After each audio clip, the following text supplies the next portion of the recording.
I think the audience was very curious to hear about maybe some do's and don'ts you might have around those budgets and the budgeting process. Why don't we start with Jimmy?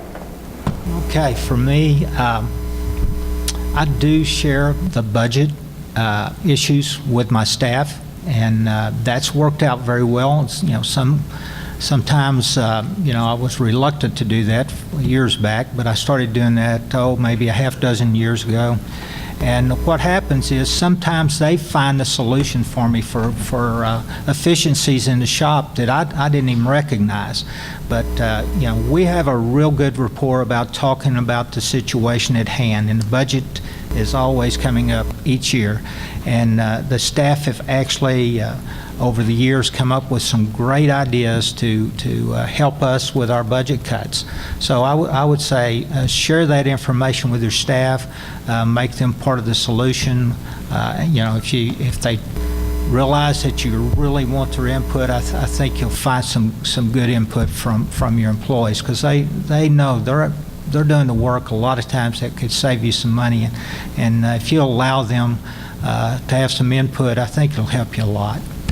Great advice. Debbie? I agree with Jimmy very much. Your people know how to save money. We do continual lean exercises. We call them rapid process improvement sessions, but looking at our processes to see how we can do them better. That's where the folks come in, because they're on the floor in the trenches. They know how to do the work. The other thing is focus on your niche. Nobody can do everything, and you need to look at your customers in your market. Focus on what you do best, and then look for partners who can do the things that you can't. Gene?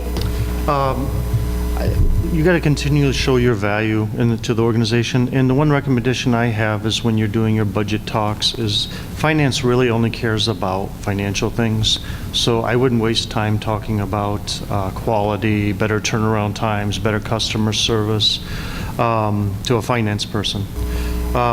It's really all about the dollars to them, and if you talk about anything else, it's kind of like on Charlie Brown, the walk, walk, walk thing. It really, I used to sit in the budget meetings, and you care, but that's not your realm. So that's my recommendation, is that you really focus on how you're going to deliver value. Bill? No surprises. No surprises. When I flew up here, I sat next to owner of 40 IHOPs. It's in Phoenix, Oklahoma City, just bought Philadelphia, Pennsylvania, and he was talking about redoing his organization. And since I work in consulting, he's got a consulting group. He said, well, how often do we need to keep communicating after we get this big plan put in? I said, about quarterly or daily. For the next 5 years, you need to be talking about what you did and how you did it, and we talked about that whole communication. No surprises. When you get into that budget meeting, that is not the time to come up with a $500,000 surprise.